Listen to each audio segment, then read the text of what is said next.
C'est extraordinaire. Alors j'ai simplement vous dire que je pense que c'est le futur gardien de la session, parce qu'après 5 goals hier, il faudra qu'il fasse quelque chose. Et sinon, l'exposition générale, Sinon, c'est splendide, oui, c'est tout à fait inattendu, mais c'est remarquable.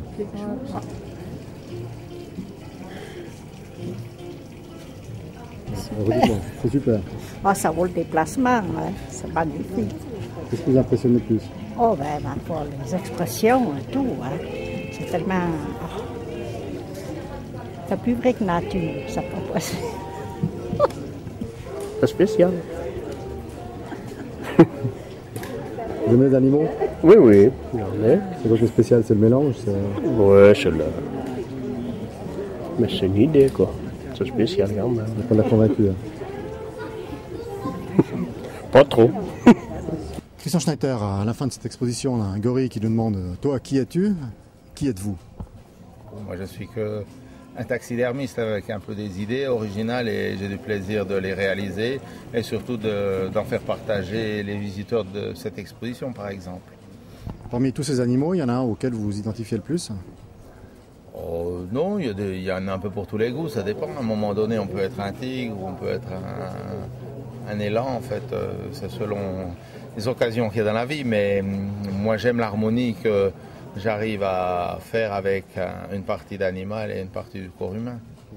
Qu'est-ce qui est le plus difficile? C'est de faire justement vivre ces animaux. Il y a pas mal de clins d'œil quand même, des scènes assez drôles. Alors le plus difficile, c'est d'avoir presque les idées. Une fois qu'on a l'idée, on va chercher un petit peu les animaux qu'on peut mettre ensemble pour faire passer l'idée.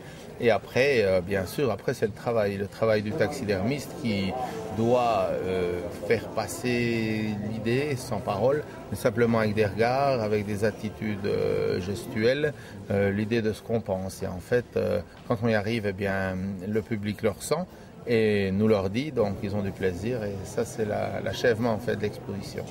Justement, sans parole, on a l'impression que c'est tout ce qui leur manque finalement. C'est tout ce qui leur manque, c'est pas mal, ça donne un petit peu un calme ici dans cette exposition. Et bon, il n'y a pas de parole, mais ils veulent quand même, ils s'expriment et ça on peut le voir, donc c'est quand même bien. Et quand le visiteur comprend mes petits gags et la subtilité de l'exposition, eh ben, je suis aussi satisfait. Tous ces animaux, c'est quoi maintenant? C'est vos amis presque, non? C'est ma famille un peu. Et elle va voyager normalement, puisque maintenant en première exposition ici en Valais, on les a créés. Il y en viendra sûrement d'autres. Il faut que je voie encore ce que j'ai comme matériel, mais j'ai encore beaucoup d'idées à faire passer dans ce domaine. Donc.